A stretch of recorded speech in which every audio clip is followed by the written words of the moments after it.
Eu quero convidar você que está na sua casa, se você puder, tomar a sua agenda, a sua Bíblia, a sua caneta, para que você possa acompanhar a ministração.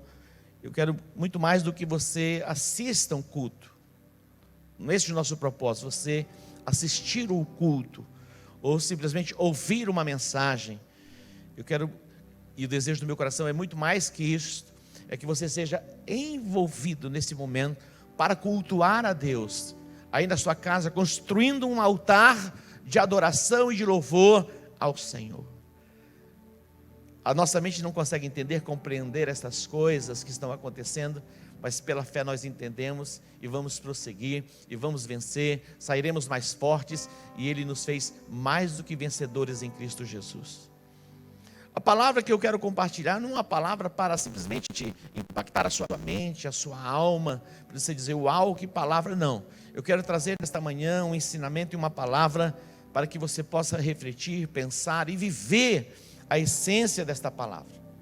Portanto, é muito importante que você aí na sua casa, você tire esse tempo para estarmos juntos, aliançados, conectados, em oração pela nossa nação, oração pela nossa cidade, oração pelo nosso estado e pelas nações da terra. A nossa oração é para que a mão do Senhor esteja agindo e operando em todas as nações. Mas o desejo do meu coração verdadeiramente é que você não simplesmente assista o culto, mas que este culto seja estabelecido dentro da sua casa, um culto ao nosso Deus, de louvor e adoração, que é a expressão da nossa fé. 1 Coríntios capítulo 5, 1 Coríntios capítulo 5. Eu quero ler esse texto com você. Foi escrito pelo apóstolo Paulo à igreja que estava em Corinto. É uma cidade da Grécia. E eu quero falar neste dia a respeito da Páscoa. Nós entramos na semana da Páscoa para os judeus. Na quarta-feira, ao entardecer, começa no calendário judaico a celebração da Páscoa, que vai até o dia 16, que é a outra quinta-feira, também ao entardecer. Então, por 7 dias, eles estão celebrando a Páscoa como um estatuto perpétuo sobre a nação de Israel. E nós entendemos que Cristo é a nossa Páscoa. E eu quero ler esse texto com você e trazer luz e entendimento, o que a Páscoa representou e representa para eles, judeus, e o que a Páscoa, que é Cristo, representa para nós nos nossos dias. Então vamos ler o texto, 1 Coríntios, capítulo 5, os versos 6 até o versículo 8, 6, 7 e 8, diz assim, o apóstolo Paulo escrevendo: não é boa a vossa jactância. É uma palavra estranha, mas quer dizer arrogância, vaidade, orgulho. Paulo está escrevendo a uma igreja, ele está dizendo, olha, não é boa a vossa jactância, vocês são orgulhosos, a vaidade em vocês. E ele diz mais, não sabeis que um pouco de fermento faz levedar toda a massa? Não sabeis que um pouco de fermento faz levedar toda a massa? E aí ele diz no 7, alimpai-vos, pois, do fermento velho, para que sejais uma nova massa, assim como estáis sem fermento, porque Cristo, nossa Páscoa, foi sacrificado por nós. Porque Cristo, nossa Páscoa, foi sacrificado por nós. E no versículo 8 ele diz, por isso, façamos a festa. Observe o que ele está dizendo, por isso, façamos a festa. Não com o fermento velho, nem com o fermento da maldade e da malícia, mas com os ázimos da sinceridade e da verdade. Por isso façamos a festa, não com o fermento velho, nem com o fermento da maldade e da malícia, mas com os ázimos da sinceridade e da verdade. Paulo, ele começa esse texto, na verdade é uma sequência, que já está no capítulo 5, que eu li a partir do versículo 6, ele diz, não é boa a vossa jactância. Ele está escrevendo a esta igreja que os dons do Espírito estavam em evidência, ali havia a manifestação dos dons do Espírito, Esta igreja foi contemplada com todos os dons do Espírito, e eles se moviam nos dons do Espírito, eles operavam sinais, maravilhas e prodígios. Mas o apóstolo Paulo diz: não é boa a vossa jactância, porque esta igreja tinha ali pessoas que eram mestres, e eles eram orgulhosos, eles se envaideciam, porque eles tinham o conhecimento vindo de uma base grega de filosofia. Então eles se achavam os melhores cristãos que pudessem existir. E Paulo diz: olha, não é boa a vossa jactância, vocês estão orgulhosos, isso não é bom, essa vaidade de vocês estão como que se achando. Paulo, ele vai falar algumas vezes nas suas cartas de pessoas como que estivessem inchadas.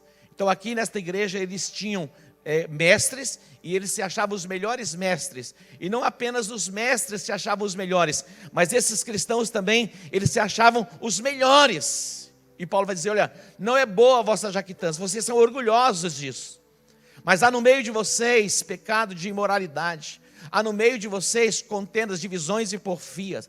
Ele diz: então não é bom que vocês se envaideçam. Eu creio que Deus está trabalhando nos nossos corações, Deus desses dias está trabalhando na nossa nação, e principalmente Deus está trabalhando na igreja. Não é boa a vossa jactância, isso não é apropriado, isso não é nobre. Vocês estão como que envaidecidos, ensoberbecidos, achando que vocês são os melhores mestres e os melhores cristãos. Mas ele diz: mas celebremos a festa, e ele vai mostrar como a festa deveria ser celebrada. Ele está falando a respeito da festa da Páscoa. Então, o que é Páscoa e como celebrá-la? A Bíblia nos mostra o que é a Páscoa e como nós devemos celebrá-la. Cristo, ele é a nossa Páscoa. É interessante, Jesus, quando ele teve um encontro com uma mulher chamada mulher samaritana, e sendo samaritana, eles tinham um lugar exclusivo de adoração, que era o Monte Gerizim. E quando Jesus está ali conversando com essa mulher, ela diz assim: olha, os nossos pais, eles nos ensinaram que este é o monte que se deve adorar, este é o monte que se deve sacrificar, e vocês, os judeus, vocês dizem que é em Jerusalém. Afinal de contas, quem está certo? E Jesus vai dizer: olha, nem vocês nem eles, porque de agora em diante, os pais, eles procuram verdadeiros adoradores que o adorem em espírito e em verdade. Jesus vai estabelecer um novo marco de adoração.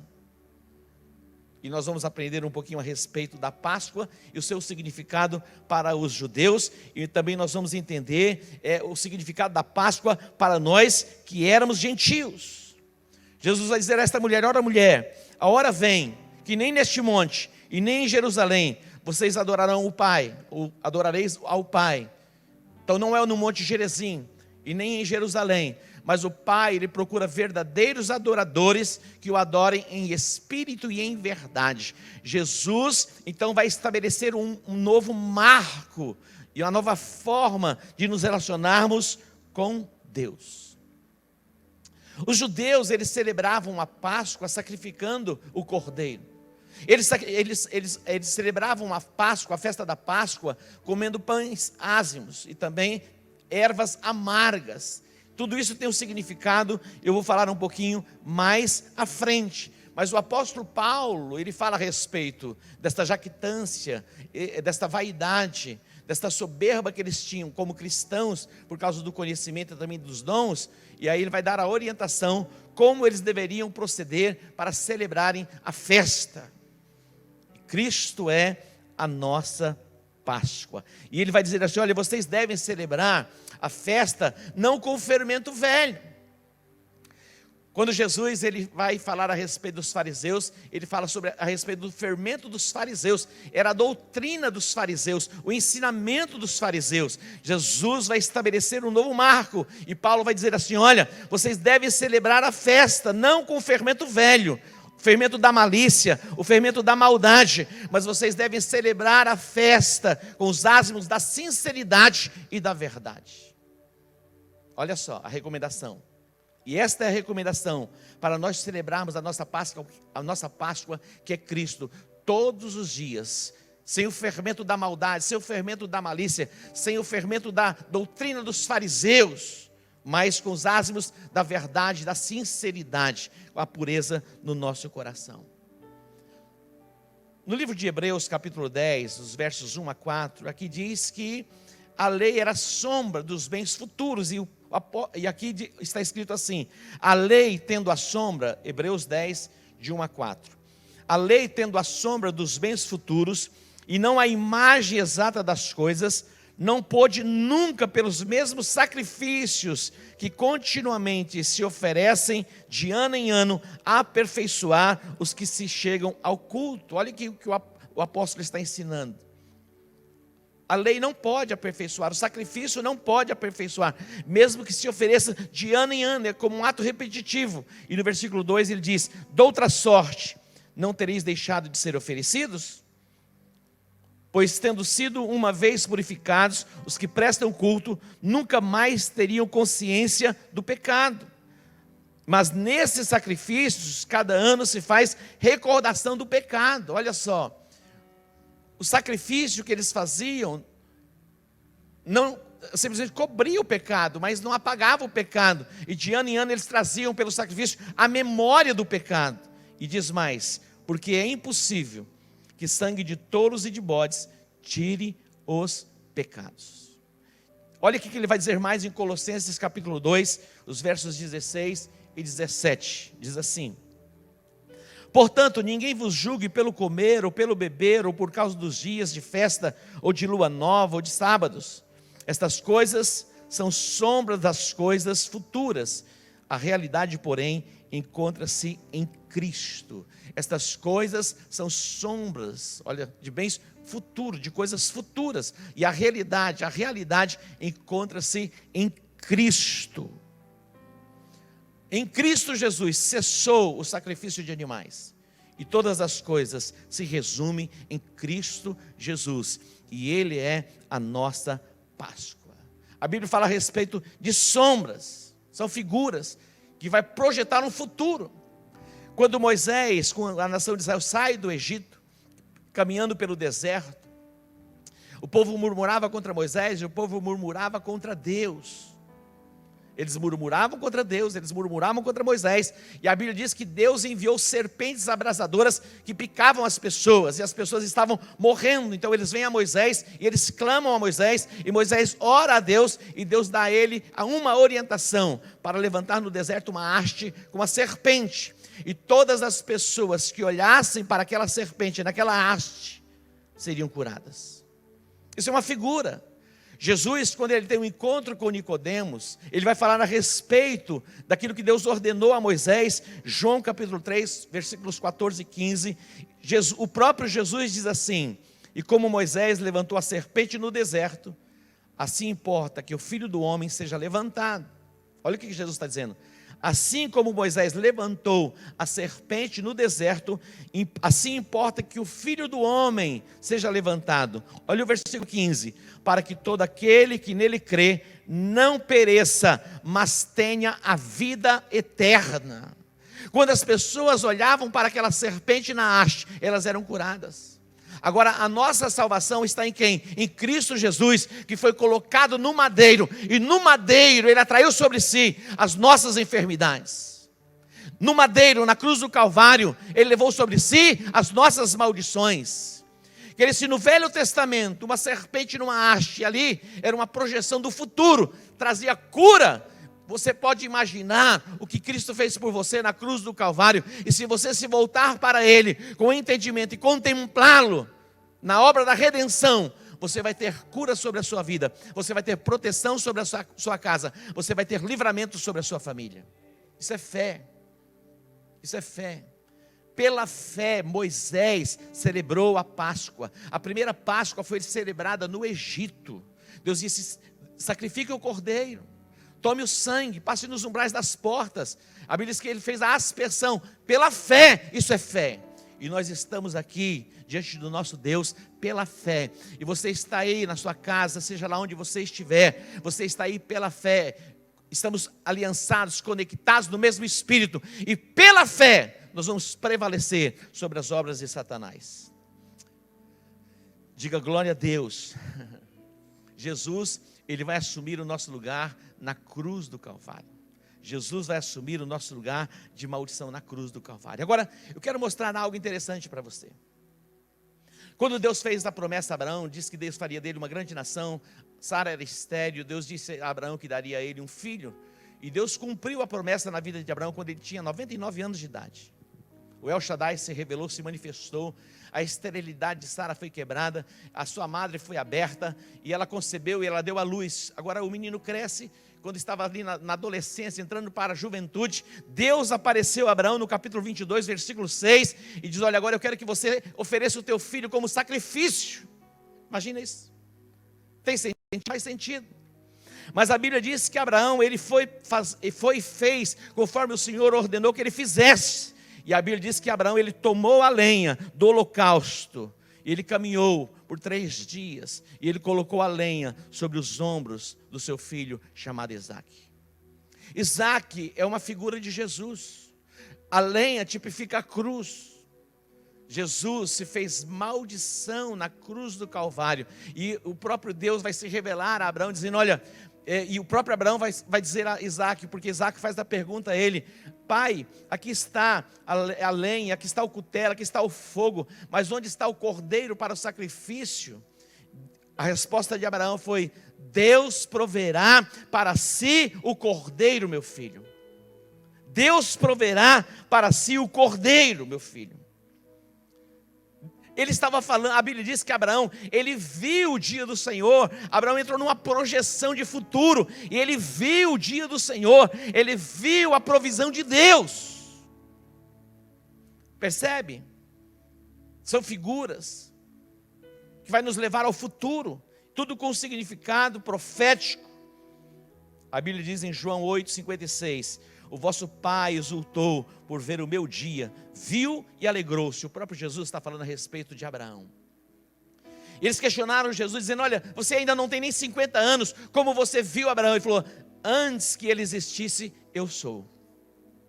Antes que Abraão existisse, eu já existia, porque todas as coisas foram criadas por meio dele, e sem ele, nada do que foi feito se fez. Ele estava com o Pai no dia da criação.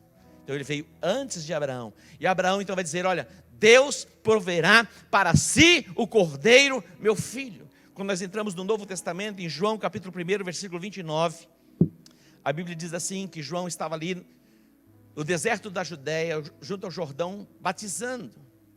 E quando Jesus vem para ser batizado, João olha para Jesus e diz: eis o Cordeiro de Deus que tira o pecado do mundo. A provisão, Jeová Jiré, se manifestou em Jesus Cristo para tirar o pecado do mundo, quebrando assim a força da morte.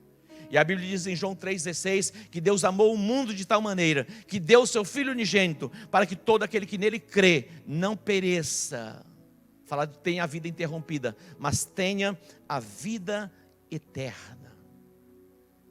Paulo diz, olha, Paulo escreve à igreja, aos Coríntios, dizendo assim: olha, não é boa a vossa jactância, não é boa a vossa arrogância, a vossa soberba. Parem e pensem, assim que vocês devem celebrar. Celebremos a festa com os ázimos da sinceridade e da verdade. Agora eu quero conduzir você para o livro do Êxodo, capítulo 12. Êxodo, capítulo 12. Este texto aqui fala a respeito da Páscoa, quando ela foi estabelecida por Deus. Deus estabeleceu a Páscoa.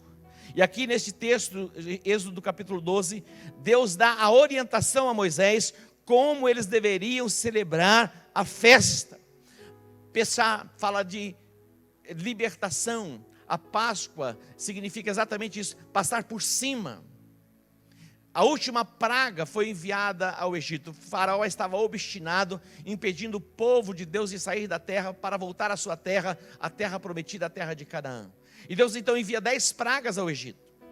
Mas o coração de faraó estava obstinado. E ele em cada praga ele ficava mais endurecido e mais obstinado. E aí vem a última praga, que é a mortandade dos primogênitos. Então Deus vai enviar a última praga e Deus vai dar a orientação ao seu povo, como eles seriam protegidos, guardados, como eles teriam livramento. Então vai estabelecer o quê? A Páscoa.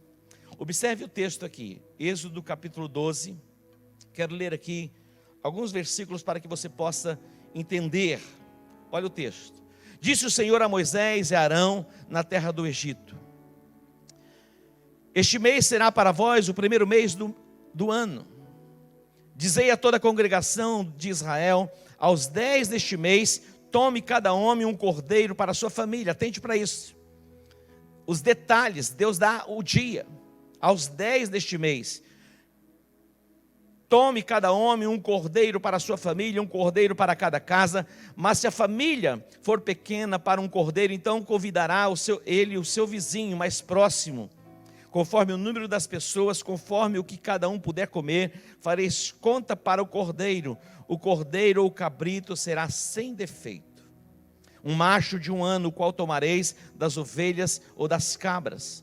Vós os guardareis até o 14º dia. Atente para esta data. Até o 14º dia deste mês, quando toda a assembleia da congregação de Israel o matará ao crepúsculo, ao entardecer. Aí diz no versículo 7: tomarão do sangue e o porão em ambas as ombreiras e na verga da porta, nas casas em que comerem. Versículo 8: naquela noite comerão carne assada ao fogo, com pães asmos e ervas amargas. Não comereis dele nada cru, nem cozido em água, mas sim assado ao fogo, a cabeça, as pernas e a fressura. Nada deixareis dele até pela manhã. Se algo ficar dele até pela manhã, queimareis ao fogo. Assim comereis os vossos lombos cingidos, os vossos sapatos dos pés e o vosso cajado na mão. Comê-lo-eis apressadamente. Esta é a Páscoa do Senhor. Naquela noite passarei pela terra do Egito e ferirei todos os primogênitos da terra do Egito, desde o homem até os animais, e sobre todos os deuses do Egito executarei juízo. Eu sou o Senhor. Versículo 13: o sangue vos será por sinal nas casas em que estiverdes. Vendo o sangue, passarei por cima de vós, e não haverá entre vós praga destruidora, quando eu ferir a terra do Egito. Preste atenção nisso. Não haverá entre vós praga destruidora, quando eu ferir a terra do Egito. Esse dia vos será por memorial, e celebrá-lo-eis por festa ao Senhor nas vossas gerações, e celebrareis por estatuto perpétuo. E aqui ele dá mais algumas orientações, mas eu quero voltar aqui para meditarmos um pouquinho a respeito deste texto. Nós sabemos que Cristo ele nos tirou das potestades, das trevas, e nos transportou para o reino do Filho do seu amor. A obra da redenção foi perfeita, a obra da redenção foi completa. Potestade é o atributo e a condição de quem governa, de quem manda, de quem oprime. Cristo nos tirou da potestade das trevas. Fomos resgatados desta regência espiritual de dominação, assim como Deus deu o livramento à nação de Israel. Agora eu quero mostrar para você alguns detalhes importantes a respeito dos dias. Parecem coisas que não têm sentido, mas para que você veja, tanto no Velho Testamento como sombra do que aconteceria no Novo Testamento. Nos dias de Jesus vai participar da Páscoa, e ele manda os discípulos, ordena os discípulos que fossem preparar a Páscoa. Então era o tempo da celebração da Páscoa. E na Páscoa tinha que o quê? Sacrificar o cordeiro. E no livro de Marcos, Evangelho de Marcos, eu quero que você deixe marcada a sua Bíblia aqui, mas vá comigo para o Evangelho de Marcos. Marcos capítulo 11.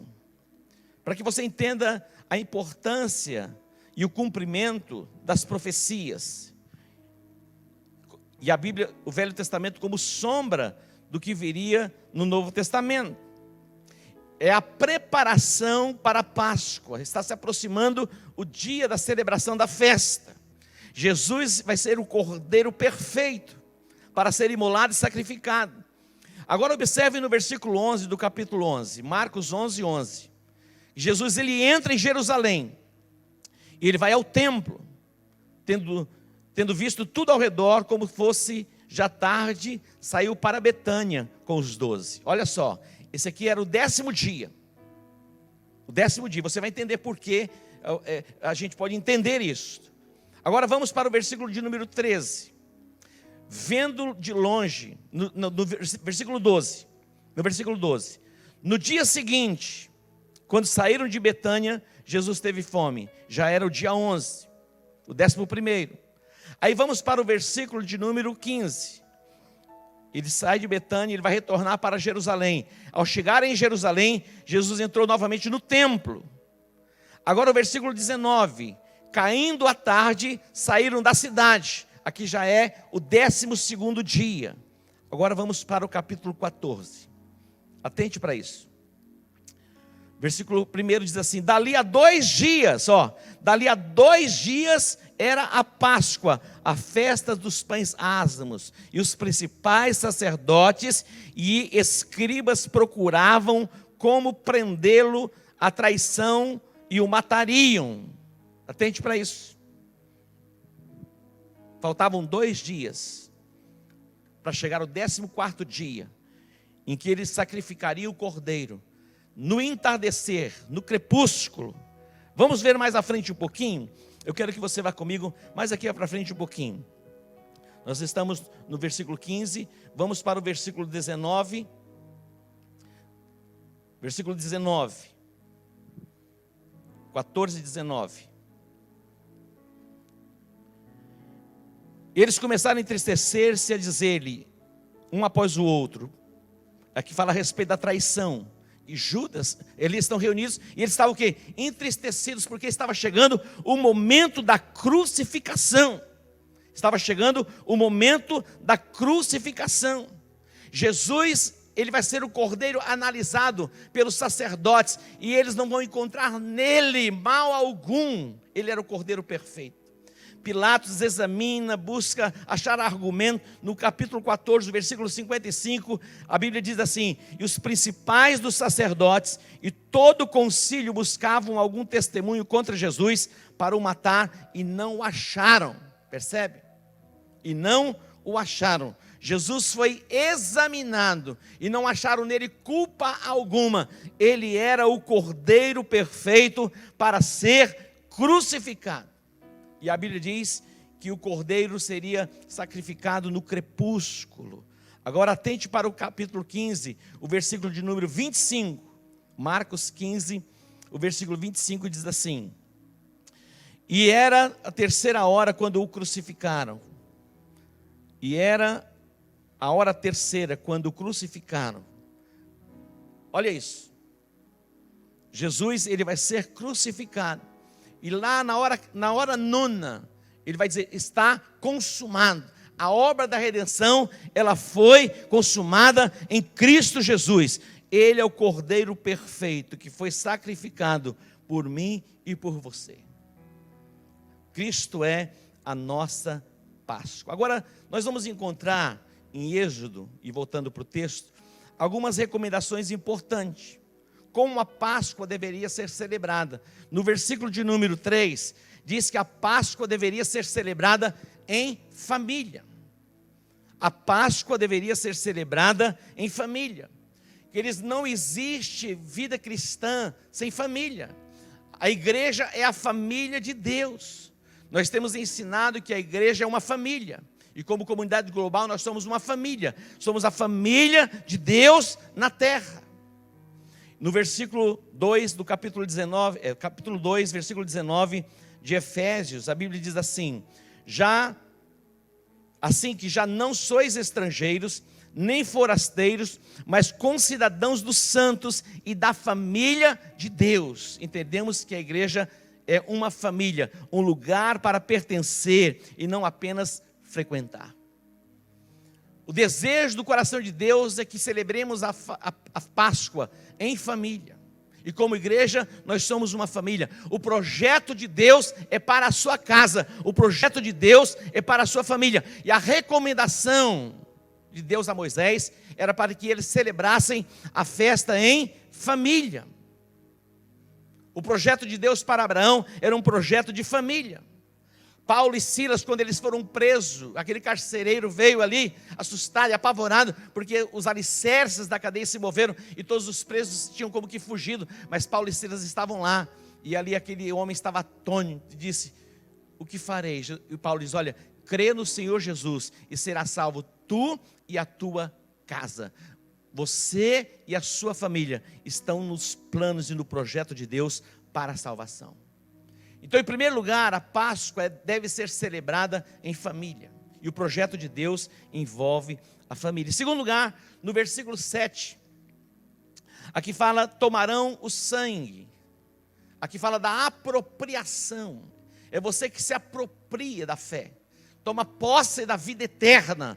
A fé é a apropriação de algo que você não viu, mas a convicção e a certeza, e traz para o presente. A recomendação no versículo 7 é para que eles tomassem o hisopo e ali o sangue eles passassem. Fala de apropriação. Hebreus capítulo 9, versículo 22, diz assim: e quase todas as coisas, segundo a lei, se purificam com o sangue, e sem derramamento de sangue não há remissão. Sem derramamento de sangue não há remissão. Êxodo capítulo 12, versículo 22, a recomendação foi assim: então tomai um molho de sopo, molhai-o no sangue que estiver na bacia, e marcai a verga da porta e as suas ombreiras com o sangue que estiver na bacia. Isso fala de apropriação. E hoje é um dia para nos apropriarmos pela fé da nossa cura, da nossa libertação, da nossa redenção, destruindo e aniquilando toda investida de Satanás contra a nossa casa, contra a nossa família e contra a nossa nação. Há poder no sangue de Jesus para trazer livramento sobre as nossas vidas. As casas onde tivesse a marca do sangue do Cordeiro, o anjo da morte não entraria. Mas o responsável para tomar o sangue do Cordeiro e passar nos umbrais e nas vergas das portas, era do povo. A chamada de Deus para a minha vida e para a sua vida, é que hoje nós nos apropriemos desta verdade, daquilo que Jesus fez por nós na cruz do Calvário. E na cruz do Calvário, Ele se fez maldição para que a bênção de Abraão chegasse até nós. É a apropriação, é a fé antecipada, traz as coisas para o presente, antecipa o futuro. E eu quero profetizar, trazendo o futuro para o presente, o Brasil como uma nação próspera, que se destaca entre as nações da terra. Você guardado e protegido pelo sangue do Cordeiro, você e a tua casa, blindados contra esta maldição chamada coronavírus. Mas é interessante quando nós olhamos para o Novo Testamento, na pregação de João Batista, que ele reconhece Jesus como Cordeiro de Deus, ele prega o batismo do arrependimento. E eu creio que este é um tempo muito especial para nós nos voltarmos para Deus. Muitas pessoas negligenciaram com a sua jactância, a sua soberba, a sua arrogância, se distanciando do corpo de Cristo, vivendo no isolamento, debaixo de influência de pensamentos. E algumas pessoas é tão interessante que se voltaram para práticas judaicas, desprezando o sacrifício de Jesus na cruz do Calvário. Como podemos imaginar que até hoje pessoas sacrificam o cordeiro e comem a carne do cordeiro como se estivesse celebrando a Páscoa. Estão voltando aos rudimentos do mundo. Deus nesses dias está ampliando o nosso entendimento como igreja, na apropriação da fé, no uso do sangue do Cordeiro sobre as nossas vidas, que foi derramado na cruz. Você não precisa mais sacrificar um cordeiro, tomar do sangue. O Cordeiro perfeito já derramou seu sangue na cruz do Calvário pela nossa redenção. Eu creio que este é um tempo de arrependimento, para nos voltarmos para os princípios da palavra de Deus, e guardando os princípios da palavra de Deus, desfrutemos das promessas que Ele tem sobre as nossas vidas. Páscoa fala de livramento. Entendemos que a nossa Páscoa é Cristo. Ele pagou um preço pela nossa redenção. Nesses dias estamos sendo processados em arrependimento, e há uma convocação nacional para nos voltarmos para Deus em jejum e oração. E algumas pessoas ainda questionam a respeito do jejum, se tem algum tipo de validade. É por meio da fé, e pela fé nós acreditamos. Processados em arrependimento, nós vamos ver a mão de Deus e a glória de Deus se manifestando na nossa nação. Jesus é o Cordeiro perfeito, que pagou um preço pela nossa redenção. A recomendação aqui fala a respeito do versículo 8 do capítulo 12 de Êxodo. Fala a respeito dos pães ázimos e as ervas amargas. Isso é uma representatividade. O pão sem fermento fala da pureza, da singeleza, da verdade, da prática da justiça. Interessante que literalmente os judeus, eles fazem assim até hoje. Eles eliminam todo tipo de fermento de dentro da sua casa, na forma literal. Mas aqui fala, quando fala, a Bíblia fala do fermento, fala de contaminação, de pecado. Esse é um tempo para que todo fermento, tanto da doutrina dos fariseus, quanto de pecado, soberba, vaidade, arrogância e tantas outras coisas, nos impede um relacionamento perfeito com o nosso Deus. As ervas amargas, ali eles comiam para trazer à memória o tempo de sofrimento, de angústia que eles tiveram no Egito e durante a jornada e a caminhada. Hoje nós não precisamos comer as ervas amargas para trazer à memória.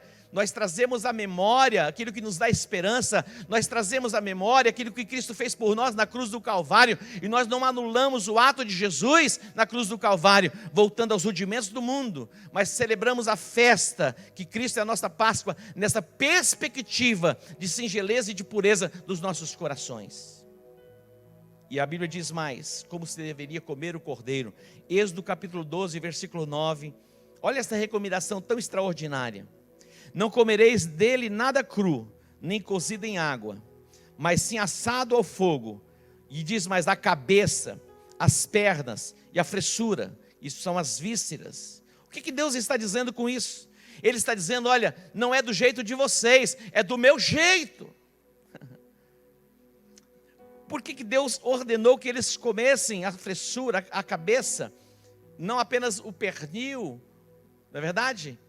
As partes nobres do corpo do cordeiro, porque ele está dizendo, é do meu jeito, não é do jeito de vocês. Alguém está dizendo, eu sirvo a Deus do meu jeito, não é do seu jeito. Você deve servir a Deus do jeito que Deus estabeleceu.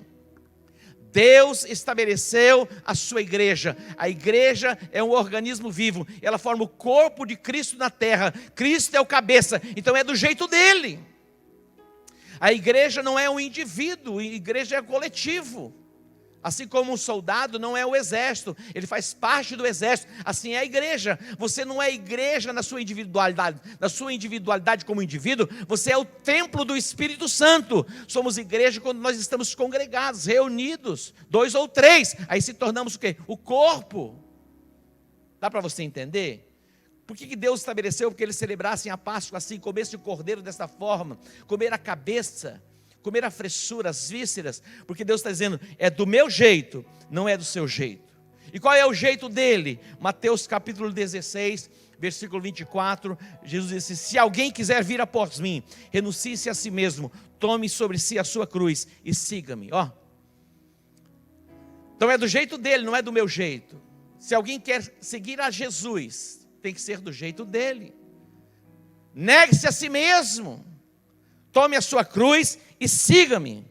Romanos capítulo 8, versículo 29, diz assim, porque o que dantes conheceu, também os predestinou para serem conforme, olha só, para serem conforme a imagem do seu Filho, a fim de que ele seja o primogênito entre muitos irmãos.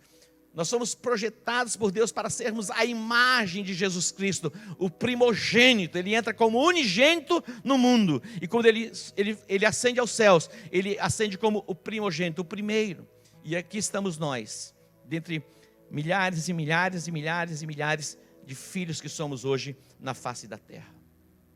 Quando ele diz, olha, assim vocês devem comer a Páscoa, participar da Páscoa, sacrificando o cordeiro, tomando sangue, apropriação, em família, como família de Deus na terra, celebremos da Páscoa, que é Cristo. Mas vocês devem comer a fressura, a cabeça, o pernil, come tudo. Ele está dizendo, é do meu jeito, não é do seu jeito. Nós não servimos ao nosso Deus do nosso jeito. Pela fé, nós servimos ao nosso Deus, conforme Ele estabeleceu na sua palavra. 1 Pedro 2, 4 e 5 diz assim, olha o que ele diz. Chegando vós para Ele, pedra viva, rejeitada na verdade pelos homens, mas para com Deus eleita e preciosa. Falando a respeito de Jesus. Vós também, como pedras vivas, sois edificados como casa espiritual, para serdes o quê? Sacerdócio santo, a fim de oferecerdes sacrifícios espirituais aceitáveis a Deus por Jesus Cristo. Olha só, sacrifícios espirituais nós oferecemos ao nosso Deus através de Jesus Cristo. Se você quer, você pode se apropriar, entendendo que não é do seu jeito, mas é do jeito que Ele estabeleceu na sua palavra. Nós devemos celebrar a festa, que Cristo é a nossa Páscoa, em família, nos apropriando do sangue, tomando o sangue do Cordeiro sobre as nossas vidas. O sangue que foi derramado na cruz para a redenção, para a remissão, foi derramado e alcançou o solo debaixo de maldição, e alcançou os nossos corações.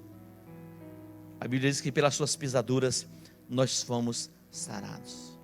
Apóstolo, como eu devo celebrar a festa?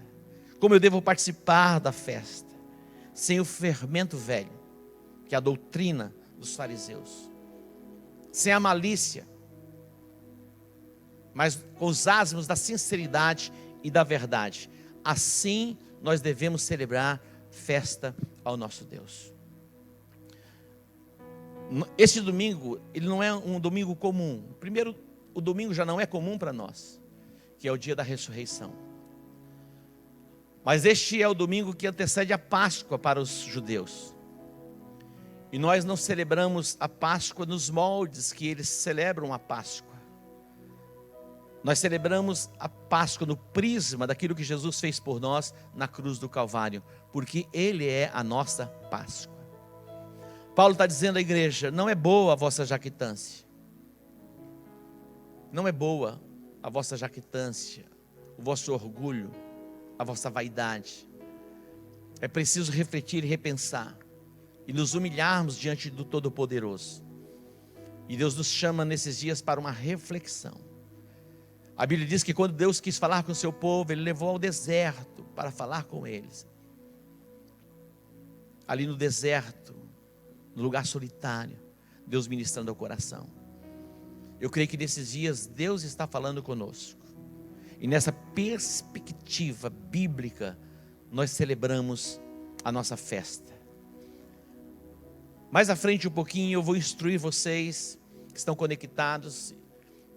No contexto de comunidade global, nós recebemos as instruções pelos nossos pastores apostólicos, líderes apostólicos, e toda a igreja está conectada para este momento profético da celebração da ceia dentro das nossas casas, dentro dos nossos lares. Estamos em um dia de consagração nacional. E daqui mais um pouco nós estaremos reunidos em família para cearmos juntos e depois tomarmos a nossa refeição, que vai ser o almoço em família. Nessa perspectiva bíblica, anunciando a morte do Senhor até que Ele venha. Mais à frente eu vou orientá-los como proceder. Mas eu quero orar por você. Aonde você estiver, você pode agora se colocar em fé e se apropriar. É apropriação. Deus disse a Moisés: olha, vocês devem tomar o sopo e molhar no sangue e passar. É apropriação. Agora é a hora de você se apropriar pela fé.